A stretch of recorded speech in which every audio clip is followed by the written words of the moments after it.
걱정도 되는 부분이 있었을 겁니다. 강훈식 비서실장 입장에서는 월요일에 인사청문회가 쭉 열리는 슈퍼위크라고 언론들이 많이 얘기하는데 첫 타자가 보좌진 갑질 의혹에 있는 강선우 여가부 장관 후보자였습니다. 어떻게 보고 계세요? 오늘 인사청문회 장면 중에 저도 제일 주목해서 봤거든요. 어떻게 답변하는지, 또 국민의힘 의원들이 구체적으로 어떤 내용을 가지고 갑질 의혹들을 제기하는지 이렇게 봤는데요.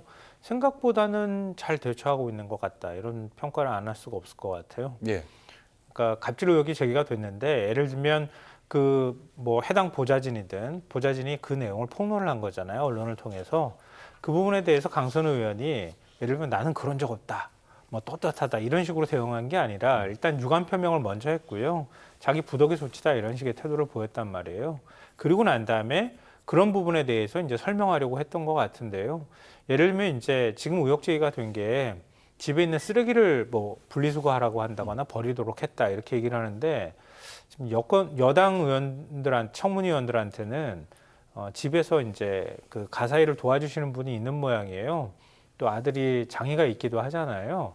그러니까 그 아이를 돌보는 겸해서 집에서 돌봐주시는 분이 있기 때문에 굳이 보좌진들한테 그걸 일상적으로 시킬 이유는 없다라고 해명을 했던 것 같아요. 예. 그러니까 일부 그런 행위가 의도치 않게 있었던 것 같이 말은 하는데 그 일상적으로 그렇게 됐던 건 아닙니다. 다만 적절하다고 생각하지는 않습니다. 이런 식의 태도를 취했던 것 같습니다. 그러니까 과거도 인사청문회 많이 얘기가 됐지만 의혹이 나왔을 때 그 인사청문 대상이 어떤 태도를 보이느냐가 굉장히 중요하거든요. 그러니까 최대한 몸을 낮추는 모습을 보이면서 청문회에 좀 대응을 하는 태도를 보였던 것 같아요. 그래서 굉장히 의혹이 커질 거라고 생각했는데 생각보다는 청문회장에서는 그 정도까지는 아닌 것 같다 이런 생각이 들고요. 다만 이제 강선우 의원한테 대한 평가는 그렇게 썩 좋은 것 같지는 않아요. 그러니까 국회의원들의 갑질을 어디서부터 어디까지를 갑질이라고 할 수 있겠는가 이런 부분이 있는데 국회의원들이 배지 달고 나면 밑에 있는 사람을 부릴 때에 대한 태도들이 막 나온단 말이에요. 그러니까 그런 면에서는 강선우 의원뿐만 아니라 적지 않은 국회의원들이 한번 돌아볼 필요도 있겠다 싶고요. 또 앞으로 걱정되는 부분은 추가로 보좌진들이 더 다른 폭로를 하거나 이렇게 했을 경우에는 굉장히 대처하기가 곤란해질 수 있거든요. 그런 부분이 있겠네요. 예. 네, 그런 부분에 대해서는 좀 지켜봐야 될 필요가 있을 것 같습니다. 이거는 마냥 감싼다고 될 부분은 아니고요. 아주 지극히 개인적인 어떤 행위에 관한 문제이기 때문에 강선우 후보자와 관련되어 있는 추가 의혹 제기나 이런 것들이 나왔을 때 어떻게 대처하는가 이건 좀 지켜봐야 될 것 같아요. 그런 문제도 있지만은 강선우 의원 같은 경우는 재산 신고 부분에 대해서도 이해하기가 좀 어려워요. 남편이 대형 로펌에 변호사로 활동을 하고 있고 최근 5년간 소득이 30억이거든요. 근데 재산 신고를 3억을 했단 말이에요. 그러니까 과연 이게 맞을까 그런 생각이 좀 듭니다. 그러면 재산 축소 신고 혐의가 있는 것이죠. 그렇다면 이거는 공직자윤리법에 당연히 문제가 되고 저촉이 되는 부분이 있습니다. 원래 그러니까 해당 의원이 재산 신고만 하는 게 아니라 배우자까지 같이 하는 거로 되어 있는 거죠. 배우자까지 합니다. 네. 예. 그리고 자녀가 있을 때는 자녀가 고지 거부할 수 있는 것이고 그런데 남편도 재산 신고 다 했거든요. 근데 이제 그 점은 이해가 안 간다. 오늘 이제 언론에서도 좀 지적을 했거든요. 그 부분에 대해서는 명확하게 지금 강선우 후보자가 답변을 못하는 것 같습니다. 그런 것도 좀 살펴봐야 될 것 같고 보좌진 갑질 의혹 같은 경우는 문제가 되는 게 뭐냐면 본인이 태움 방지 법안 이런 식의 냈잖아요. 그게 갑질 방지 법안이거든요. 근데 그런 것을 방지 법안 내놓고 본인은 보좌진에 대한 갑질을 했다라는 의혹을 받고 있잖아요. 그러니까 그것도 참 모순된 행동인 것 같고 해명도 좀 적절하지 않은 게 예를 들면 음식물 쓰레기 같은 경우에 분리수거를 하라고 보좌진들에게 얘기를 했는데 본인 해명은 뭐냐면 내가 어젯밤에 먹은 거를 오늘 아침에 먹으려고 차 안에다가 놨는데 차 안에 그냥 두고 내려가지고 버리라고 한 거다. 솔직히 이해가 되질 않아요. 그래서 그런 것들은 그냥 장관이 되기 위해서 사실과 다른 얘기를 하는 것이 아니냐 그렇게 생각을 해볼 수가 있거든요. 예. 그래서 저는 이재명 대통령이나 강훈식 비서실장이나 우상호 정무수석에 말씀드리고 싶어요. 저런 분들 외에도 정말 여가부 장관으로서 훌륭하게 일 잘할 수 있는 도덕적으로 또한 전문성을 갖춘 분들이 더 많이 있을 거거든요. 그러니까 이제 여성 장관들 비율을 맞춰야 되겠다. 그리고 민주당 출신 의원을 장관으로 임명해야 되겠다. 그거 외에는 왜 강선우 의원을 임명을 했는지 솔직히 이해가 되질 않습니다. 그래서 저런 의혹이 있는 장관 후보자를 윤석열 정권에서 장관 후보자로 내세웠을 때 그러면은 민주당 의원들이 지금 옹호하는 것처럼 아유 뭐 저기 보좌진들이 좀 이상하죠. 잘못됐죠. 김병기 원내대표 이렇게 얘기를 하시잖아요. 그렇게 옹호하겠냐고요. 그래서 저는 좀 국민의 눈높이에 맞게 좀 결정을 하시는 것이 어떨까. 밀리는 게 지는 게 아니에요. 윤석열 대통령 본인이 결정하고 임명한 사람들 비판이 나오더라도 그냥 밀고 나갔잖아요. 언론 많이 비판했고 야당도 비판 그때 많이 했고요. 그러다가 지금 결론적으로 어떻게 됐습니까? 그렇게 고집 부리면서 국정 운영하다가 지금 감옥에 가 있잖아요. 그러니까 이재명 정권이 국민의 많은 응원과 성원, 박수 속에서 지지율이 높아지는 현재 단계에서 너무 무리하지 않으셨으면 좋겠다. 야당에 밀리면, 언론에 밀리면, 여론에 밀리면 우리 국정 운영 초반 이게 쉽게 해나갈 수 없어. 그런 생각 안 하셔도 돼요. 문제 있는 거 그냥 수정하시고 오류는 바로 잡으면 됩니다. 그래서 너무 고집 부리지 않으셨으면 좋겠다. 그런 생각이 듭니다. 그럼에도 불구하고 오늘 장관 후보자보다는 어제 있었던 강선우 여가부 장관에 대한 논란은 여전히 계속되고 있습니다. 어제 있었던 인사청문회 현장 영상으로 준비했습니다. 부끄러운 줄 알아! 그런 핑계들 거는 게 맞아요 지금? 우리 민주당한 데서 배웠습니다. 사적인 용무나 심부름을 자기 직원에게 시키는 일은 고용노동부의 직장 내 괴롭힘 매뉴얼에도 명시되어 있는 밤에 먹던 것을 아침으로 차를 가면서 먹으려고 가지고 내려갔던 적도 있습니다. 그것을 다 먹지 못하고 차에 남겨놓고 지역 사무소에 있는 지역 보좌진에게 제가 어떻게 하면 좋겠냐고 조언을 구하고 부탁을 드렸던 사안입니다. 한 명 한 명이 생계입니다. 보좌진 소모품 아닙니다. 이재명 대통령의 따뜻한 공동체와 전면 배치된다고 생각합니다. 어느 한 사람의 일생, 삶을 한두 가지 잣대로 재단할 수 있습니까? 여기 그렇게 다 자신 있습니까? 강선우 후보자에 대한 인사청문회, 보좌관에게 쓰레기를 버리게 했다. 그리고 집안에 있던 비대를 살펴보게 했다. 이른바 갑질 의혹입니다. 법적인 문제를 떠나서 사회적 약자를 담당하고 있는 여가부 장관 후보자가 이런 논란에 휘말렸고 관련 해명들이 있었습니다. 어떻게 들으셨는지요? 네, 어제 다 보지는 못했습니다만은 어제 나온 질의와 해명만으로는 진실을 파악하기가 좀 어렵다고 생각을 했습니다. 저같이 경험이 있는 사람도 뭐가 맞지 싶은데 국민들 여러분들께서 판단을 내리기는 쉽지 않았을 것 같은데요. 저는 그래서 이번 기회에 이 문제에 대해서 한번 당에서 전수조사를 한번 했으면 좋겠습니다. 그게 무슨 말이냐 하면 지금 46명 또 28명 숫자가 어느 게 정확한지는 사실 28명이 더 정확하겠죠. 네. 28명에 대해서 실제로 갑질이 있었는지 없었는지 한번 조사를 그 당사자들의 이야기를 한번 들었으면 좋겠습니다. 현재 방송에 나오고 있는 제보자는 지금 두 분인 걸로 그렇죠. 보이죠. 예. 네. 그리고 나머지 그러면 26명에 대해서는 아직 그분들의 얘기는 못 듣고 있는데 강선우 의원이 실제로 갑질을 했는지 안 했는지 했다면 어느 정도까지 했는지에 대해서 당에서 한번 조사를 해서 그에 대해서 판단을 좀 내려줬으면 좋겠습니다. 제가 왜 이렇게까지 생각을 하느냐면 예. 이 사안이 다른 사안과는 달리 갑질 논란이지 않습니까? 이게 우리 사회에서 예전에 대한항공 땅콩 회항이라든지 또 군대에서 공관병, 네, 공관병 사건이라든지 우리 국민들의 정서를 직접 건드리는 문제예요. 네, 그래서 이 문제에 대해서 당에서 해야겠죠. 당에서 좀 평가를 좀 해줬으면 좋겠다 하는 생각이 들고요. 또 이게 네, 어느 정도 당에서 조사를 하면 네. 그 객관성을 담보할 수 있을까? 그래서 네. 제3의 시민단체나 또는 국회 내에 지금 민주당 보좌진 협의회 이런 것들이 있죠? 있습니다. 예. 네. 그런 곳에서 같이 조사를 해서 당이 관련자들을 말하자면 입틀막을 하는 게 아니고 실제로 진상을 파악하기 위해서 그러는 거다. 그리고 신변을 당연히 이제 보장을 해주는 거고요. 예.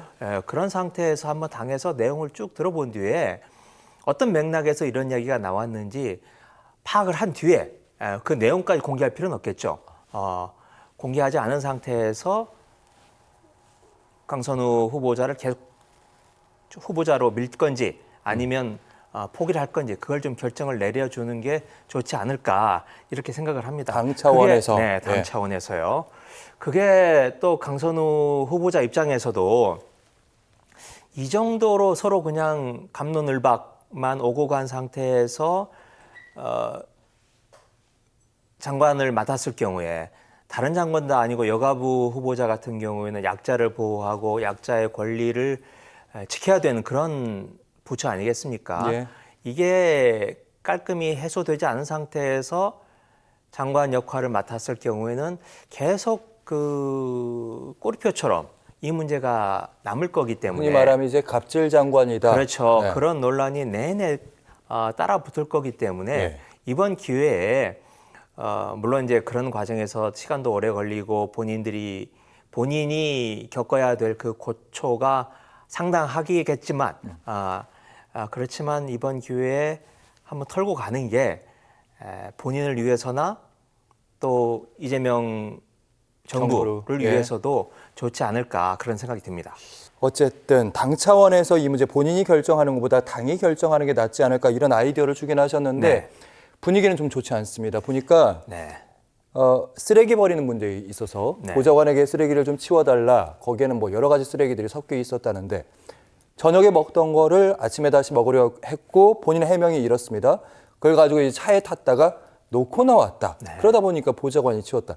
근데 이 문제를 중점적으로 제기하는 언론사가 SBS인데 네. 보좌관이랑 강 의원이 나눴던 문자 메시지, SNS를 봤더니 여기에는 본인이 직접 지시했다. 그리고 집 앞에 있는 걸 치워라.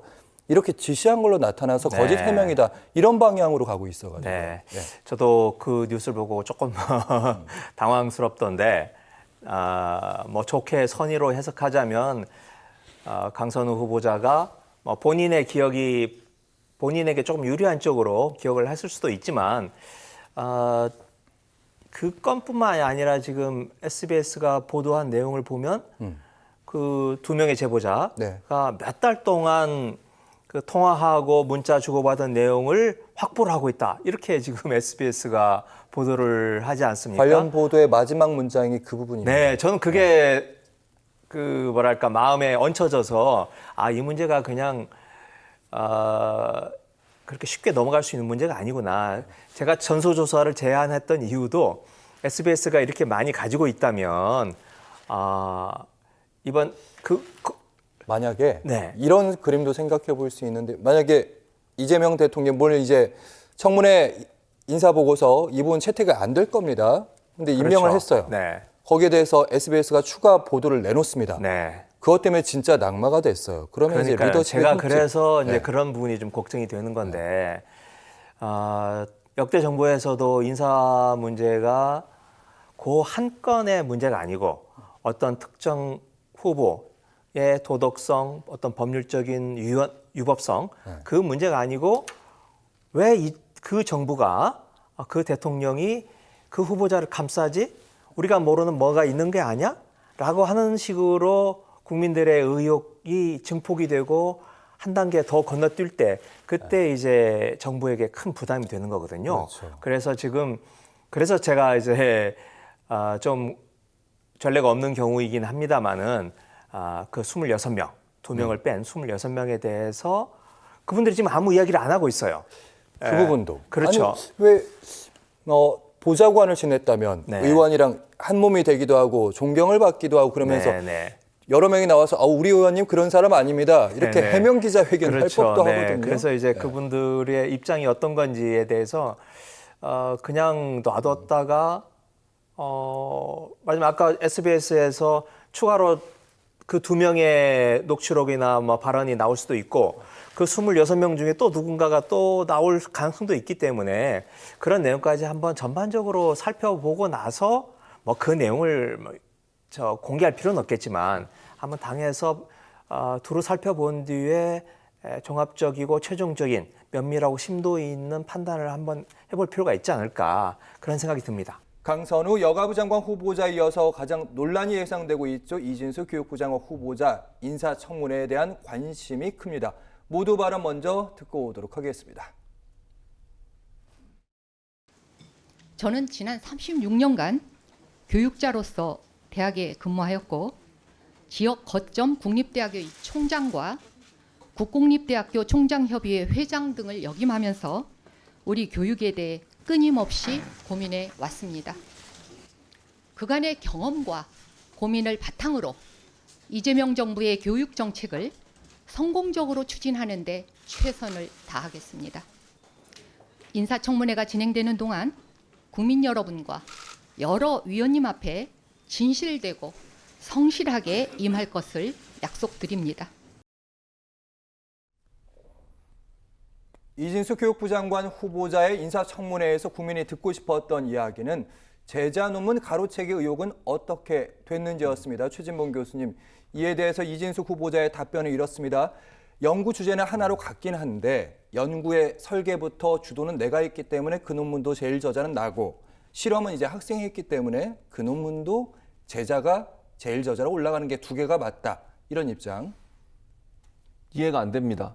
이해가 안 갑니까? 예. 이거 이진수 후보자는 이게 아무래도 문과와 이과의 차이라고 얘기는 하던데요. 그럴 수는 있겠네요. 예. 그러니까 저도 뭐 그런 얘기를 들은 적은 있어요. 이공계는 그렇게 한다고 하더라고요. 저는 이공계가 그렇게 하는 거가 좀 납득이 안 됩니다. 저는 사회학 전공이죠. 언론학이니까 사회학 쪽의 분야인데 사회과학에서는 그건 인정할 수 없는 겁니다. 그럼 제가 이렇게 물어볼게요. 자, 연구 과제를 수주받았어요. 교수가. 수주받은 연구에서 연구를 했어요. 그리고 그거 일부를 가지고 석사 논문을 썼어요. 그 석사 논문 누구 겁니까 그러면? 그건 이 석사 논문이 학생 겁니까? 교수 겁니까? 학생이 모든 걸 다 마지막까지 쓰고 그랬으면 근데 그런 논리가 아닙니까? 아니잖아요. 예. 이진숙 지금 후보자 논리는 뭐냐면 예. 내가 지도해줬고 내가 이렇게 하라고 그랬으니까 그 석사 논문의 일부를 가지고 학술지에 또 논문을 내도 내가 일저자가 될 수 있다는 주장이에요. 그렇죠. 그럼 석사 논문은 누구 거냐고요. 다시 질문합니다. 제가 이진숙 후보자에게. 그러면 지금 이공계에서 석사 박사 받는 사람들은 자기들이 논문 쓰는 게 아니라 지도 교수가 연구 수주 받아온 거 가지고 뭐 물론 이진숙 후보자에 한해서 제가 말씀을 드리는 겁니다. 다른 여러 이공계 뭐 박사 석사한테 얘기하는 건 아니고요.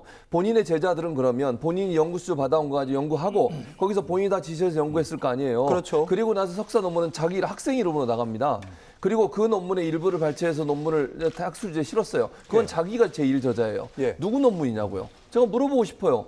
아니 석사 논문이라고 하면 학생이 다 주도적으로 써야 되는 거 아닙니까? 근데 이걸 관례라고 얘기를 하더라고요. 예. 이공계는 그렇게 한대요. 근데 그게 상식적으로 이해가 되냐고 제가 물어보는 거예요.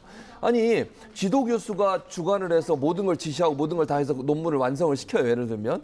근데 이 석사 논문도 연구 과제 일부라는 거 아닙니까? 그렇죠. 연구 과제 전체 과정 중에 한 부분을 세부 과제를 예. 연구 논문으로 썼다는 거잖아요. 근데 거기도 본인이 개입을 한 거잖아요. 어쨌든 지도라고 하는 것이 논문을 써주는 게 아니죠. 그러면 학생이 쓴 거 아닌 거 아닙니까? 예를 들어서 지도라고 하면 학생이 하다가 어려움이 있거나 문제가 있거나 아니면 어떤 논문을 쓰고 나서 질문이 있을 때 던졌을 때 답변을 받는 거예요. 그러나 그거는 도와주는 차원에서 교수가 할 일이지 교수가 내가 이 논문에도 지도를 했으니까 내가 일저자가 돼서 그 논문과 관련된 또 다른 비슷한 논문을 학술지에 게재하면 내가 일저자가 돼야 된다.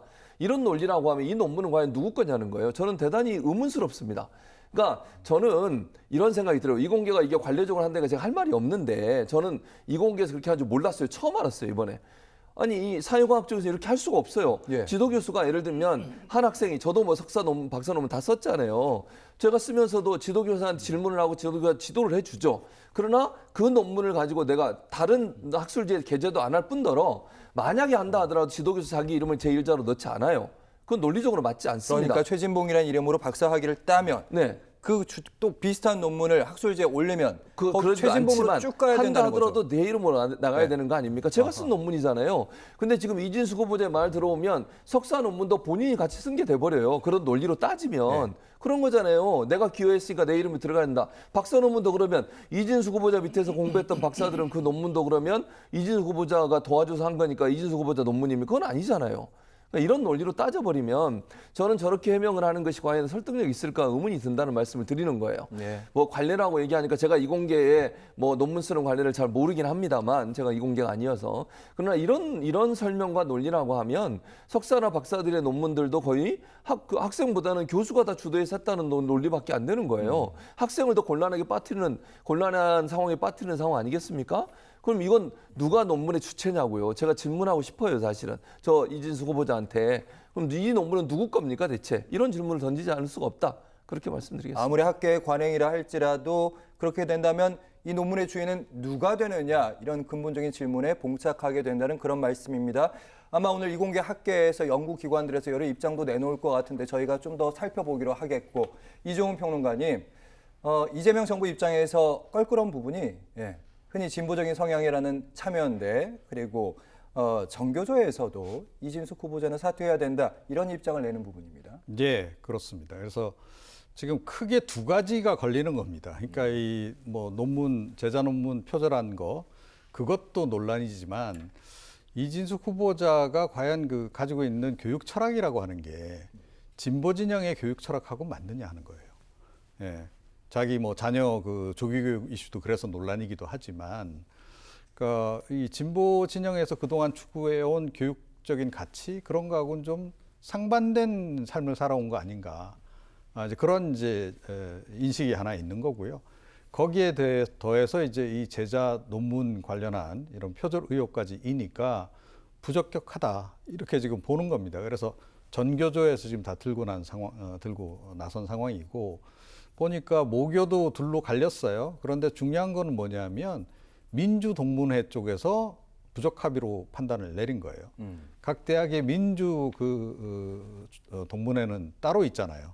그래서 학생운동했던 분들이 주축이 돼서 운영한 게 민주동문회인데, 그러니까 진보 성향인 분들이죠. 그분들이 부적합하다라고 지금 모교 출신들도 이야기를 지금 하고 있는 거예요. 그래서 문제인 거고, 그 다음에 이진숙 후보의 논리대로라면 지금 제자들이 다 표절한 게 됩니다. 예, 지도교수 논문을 막 20%, 많게는 56%, 거의 절반 가까이를 표절해서 자기 학위 논문으로 썼다는 거 아니에요. 근데 이게 지금 논리적으로 말이 안 되는 게 그렇게 높게 표절률이 나오는 논문을 제자가 썼는데 그 스승이 그거를 논문 심사할 거 아니에요. 심사 단계에서 문제 안 삼고 그냥 넘어갔다? 이게 말이 되냐는 거예요. 요즘은 이게 시스템이 잘 돼 있어서 표절률 감별하는 기계까지, 프로그램까지 나와 있습니다. 그래서 정부 쪽에 들어오는 모든 그 연구 보고서도 요즘은 다 표절률 검사를 다 하거든요.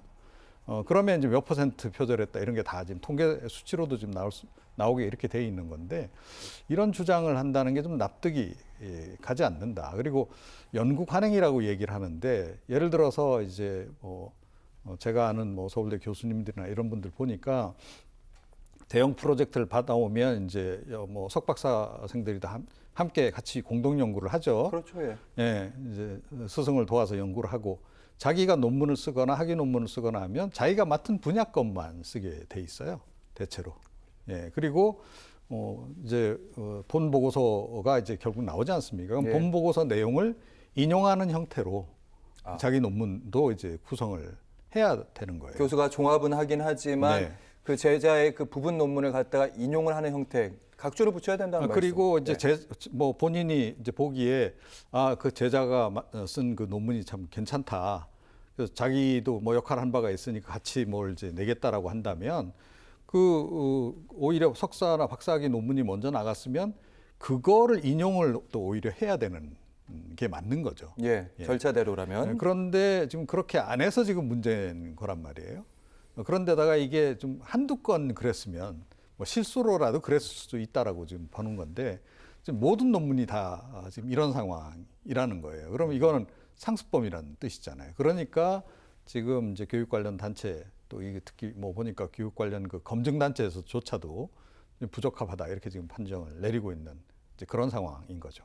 이재명 대통령의 입장은 어떤 부분이 있는 건지 그 중에서 이제 강선우 이진숙 후보자에 대해서 대통령실은 어떤 판단하고 있는지 명확한 답변까지는 하지는 않았어요. 힌트를 저희가 얻어본다면 질문은 이렇습니다. 두 후보자 각종 의혹이 낙마 사유가 된다고 보는 것인가? 인사청문회 과정을 다 지켜보고 판단하겠다. 유보입니다. 이번 주 청문회가 끝나고 결론을 내느냐. 이번 주가 슈퍼이크라 해서 각종 장관 후보자들 다 끝납니다. 시점도 사실 고려사항이다. 그 부분에 대해서도 고려가 있을 것. 아직 시점도 결정된 것이 없다. 상황들을 주의 깊게 지켜보고 있다. 최진봉 교수님, 이종훈 평론가님. 대통령실 대변인뿐만 아니라 당 정책위의장 진성준 위원장도 그렇고 아니면 우상호 정무수석도 그렇고 지켜보도록 하겠다. 이 말은 낙마 가능성이 좀 있는 거 아닌가? 거기도 가능성을 열어둔 거잖아요. 그렇게 보여집니다. 네. 그래서 이 두 후보자에 대해서는 심각하게 고민을 하고 있는 것으로 보여집니다. 그래서 어떤 경우가 나올지는 알 수 없고요. 다만 여론의 추이를 좀 지켜볼 것 같아요. 그리고 어쨌든 이게 한 명 한 명씩 만약에 저는 두 분 다 낙마할 거는 보진 않지만 그 따로따로 하게 되면 또 폭풍이 커요. 그래서 예, 오늘 맞아요. 이진숙 후보자가 예. 청문회 끝나잖아요. 끝나고 나면 어느 정도 저는 결정돼 있는 것으로 보여지는데 어쨌든 그럼에도 불구하고 청문회 어떻게 과정을 보세요? 예, 그 얘기하셔야죠. 저는 모르죠. 제가 어떻게 알겠습니까? 최진봉 교수님이 생각했을 때 어떤 판단을 정무적으로 내릴까? 저는 개인적으로는 개인적 판단 이건 그러니까요. 철저히 개인적 판단인데 이진숙 후보자는 저는 사퇴한다고 생각해요. 개인적으로. 여러 가지 아까도 논문 얘기도 있죠. 논문뿐만 아니라 총장으로 재직하는 과정에 있어서 그 중간중간에 소녀상 설립한 데서 반대 입장을 낸 걸로 알려지고 있고요. 예. 그리고 의대 정원 증원 관련해서 윤석열 전 대통령이 주장했던 그 주장을 받아들이는 태도를 보였고요. 그것도 이제 의대에서 반대임에도 불구하고 그런 행동을 했었죠. 그리고 이장호 대전시장 이 지금 대전시장을 하고 있는데 거기에서 무슨 역할을 또 맡으셨더라고. 임명장도 받으시는 장면이 사진에 찍혔고요. 이런 여러 가지 정황을 봤을 때 제가 볼 때는 교육부 장관 특히 표절 문제는 교육부의 수장이잖아요. 다른 부처라면 또 모르겠어요. 교육부의 수장인데 대학도 물론 대학을 직접적으로 관리 감독하는 건 아니지만 대학의 부정이나 비리 이런 것들은 관리 감독할 권한이 교육부에 있습니다. 그리고 점검도 하고요. 매년. 이런 상황인데 다른 교수들의 표절에 대해서 뭐라고 말씀을 하실 수 있겠어요. 만약 저런 상황이라고 하면. 그래서 이런 상황이기 때문에 이진숙 후보자는 저는 자진 사퇴하는 게 맞다고 보고요. 강선 후보자는 여론의 추이를 보고 있는 것 같아요.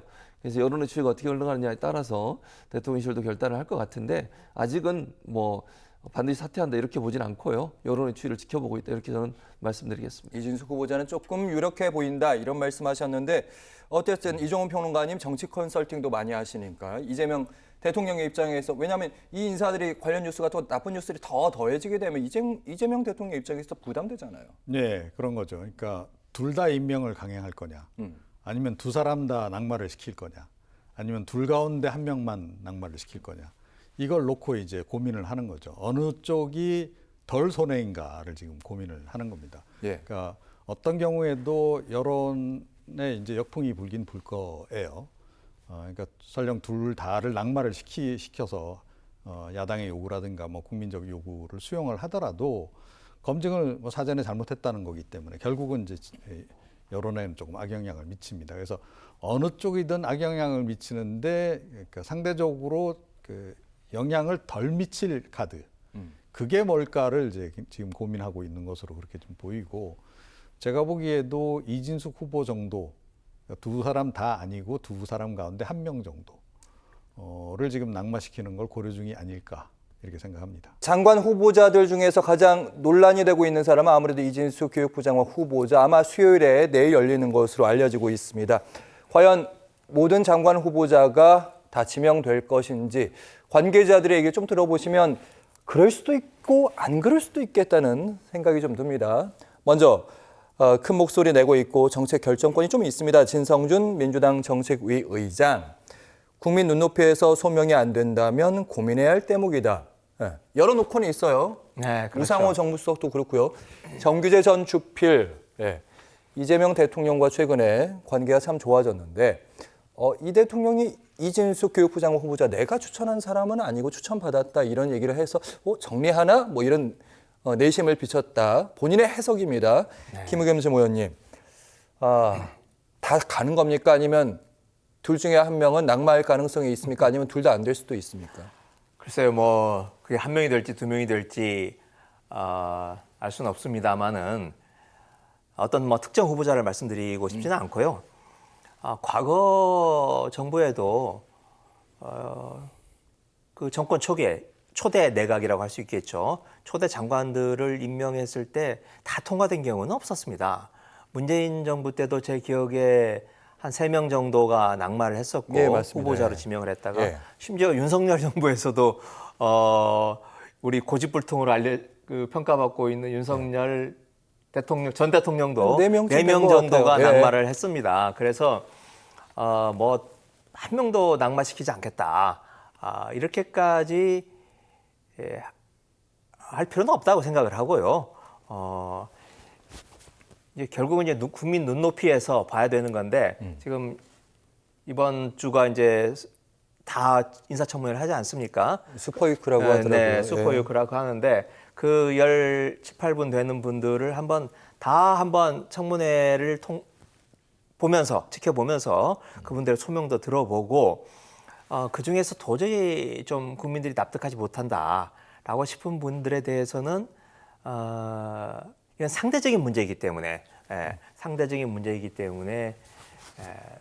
그 중에서는 몇 분들은 한두 분이 될지라도 그분들에 대해서는 한번 꼭 정해놓을 필요는 없겠지만 당이나 또 대통령실에서 좀 진지하게 한번 고민을 해줬으면 하는 게 제 개인적인 바람이기도 합니다. 네. 아마 그 방향으로 가게 될 것이다라고 이렇게 예측도 하시는 거예요? 지금 그 방향으로 정리되는 게 맞지 않을까 싶은 얘기하신 그런 것 목소리가 같고. 나오지 않을까 싶습니다. 예를 들면 진성준 의원 같은 경우에 그동안 당내에서 어찌 보면 좀 엄격하고 그리고 당에서 레드팀 역할을 그렇죠. 했잖아요. 레드팀을 역할을 계속 해왔던 우리 의원이신데 예. 저 정도 이야기를 한다면 밖으로는 어떨지 모르지만 안에서는 조금 더 강한 목소리를 내지 않을까. 그리고 그게 이제 당내에서도 그런 이야기들이 나오지 않을까 싶습니다. 어떤 대통령이 바로 결정을 하면 부담스러우니까 밑에서 약간 포석을 좀 더 깔아주는. 네, 지금 뭐 사전에 여러 가지 정지 가능성을 작업이다. 열어놓고 이야기를 하겠죠. 권오을 보훈부 장관 후보자에 대한 얘기도 해보도록 하겠습니다. 이 부분은 이제 개인 비리 이쪽이거나 아니면 도덕성 문제 이 부분이 아니라 정치적인 문제가 얽혀 있습니다. 네. 삼선이기도 하고 TK에서 오랫동안 이제 보수 지형에서 국회의원을 지냈는데 후배 국민의힘 의원들이 감정이 좀 안 좋은 것 같습니다. 네, 그렇죠. 표현들이 이렇습니다. 철새 정치에 있는 양반이고요. 네. 꿀 빠는 인생 네. 그리고 갑질 동량을 했다. 네. 어떻게 보고 계시는지요? 더 미운 거죠. 같이 한솥밥 먹다가 이재명 정부 편을 드니까 이제 훨씬 더 밉고 또 노골적인 원색적인 이제 표현들이 나오는 것 같습니다. 그런데 조금 경우는 좀 다르다고 생각하는데 예. 권오을 후보자 같은 경우에 젊은 시절에 재선까지 하셨죠. 그랬다가 굉장히 오랜 공백기가 있지 않습니까? 있었죠. 일종의 좀 정치 낭인의 생활을 좀 오래 하신 건데 예. 제가 이 자리에 와서 김민석 후보자 총리 후보자의 경우를 한번 말씀드렸었는데 그럴 경우에 이제 이게 순백의 삶을 깨끗한 삶을 살기가 좀 우리 한국 정치 현실에서 좀 어려운 현실이 있습니다. 그래서 뭐 겹치기 근무라든지 예. 뭐 유장 취업 이런 문제가 있는데 그러니까 쉽게 말하면 여러 회사를 동기간에 네. 다녔다는 겁니다. 그렇죠. 그래서 갑질 동량이라는 표현이 왜 나왔냐면 한 달에 많은 액수를 받은 건 아니에요. 100만 원대의 액수. 여러 네. 업체에서 이거 동시에 출근이 가능하냐 이 네, 부분이요. 그렇죠. 그래서 갑질 동량. 네. 이제 그래서 이제 그런 경우에 정치적인 후원이라고 할까요? 그 오랜 이제 정치를 하면서 맺어진 인간관계 속에서 그러한 후원 내지 서포트 이런 게 좀 가능하다고 생각을 하는데 이게 법률적이고 엄격한 잣대로 들이댄다면 문제가 없다고 할 수는 없겠죠. 네. 그런데 뭐 현실적인 한국 정치 현실에서 어느 정도까지 용납을 할 수 있느냐 하는 문제는 좀 다른 문제인 것 같고요. 저는 조금 다른 차원에서 권오을 후보자의 이 보훈부 장관 문제를 좀 보고 싶은데 이 보훈의 문제가 우리나라의 좌우의 문제, 보수와 진보의 어떤 대립 이런 식으로 계속 그 어떤 갈등의 지점이 되어 왔어요. 가장 최근에 문제가 된 게 이제 홍범도 장군 서훈 문제 같은 경우인데요. 예. 이게 말하자면 좀 진보적인 정부가 잡으면 이게 뭐 좌익 사회주의 운동을 했던 우리 선열들에 대해서 뭐 빨갱이다 아니다 막 이런 논란이 있고 또 아니면 거꾸로 뭐 친일 논란이 또 생기고 뭐 그렇죠. 이런 것들이 있는데 이재명 정부에서는 진보적인 민주적인 정부에서 보수적인 색채의 권오을 후보를 법무부 장관에 안침으로 해서 그 권오을 후보자가 주도적으로 어떤 서운과 포상을 내릴 경우에 거기에 대해서는 이제 좌우나 진보 보수와 같은 양극단의 그 대립을 넘어서는 그런 성격이 있지 않느냐. 그리고 여러 국민들 전체적으로 설득할 수 있는 그런 가능성이 있기 때문에 이재명 대통령이 지금 내세우고 있는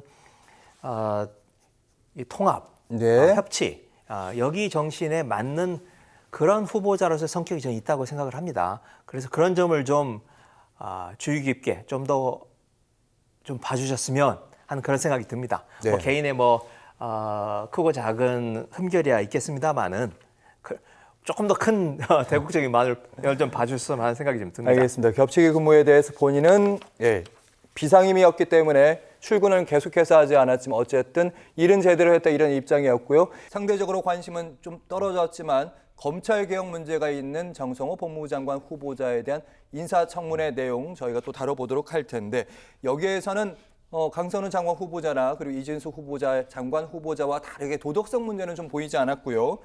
검찰개혁 9월에 한다는데 그거 낼 것이냐 그리고 국민의힘 입장에선 아니 정당 해상 관련된 심판이 있다는데 그거 할 거냐 여기까지 갔더라고요. 네, 그렇죠. 그러니까 지금 민주당 쪽에서 계속 그 국민의힘의 정당 해산 부분을 계속 건드리기 때문에 이제 그런 겁니다. 그래서 이 검찰 개혁 자체도 좀 문제지만 검찰 개혁을 이제 이라든가 또 특검 지금 진행하고 있는 것과 관련해서 지금 국민의힘을 거의 사실상 해산시키는 방향으로 지금 이제 가는 거 아닌가 하는 그런 이제 두려움이 이제 국민의힘 내에 있는 거죠. 최근에 압수수색들도 많이 당했잖아요. 예, 그러다 보니까 이제 수사를 어찌됐건 뭐 총괄 지휘할 가능성이 높은 이 법무부 장관 후보자를 향해서 이제 그런 질문들이 쏟아지는 거고 또 정성호 후보자 같은 경우에는 윤석열 이재명 대통령의 또 굉장히 최측근이기도 하잖아요.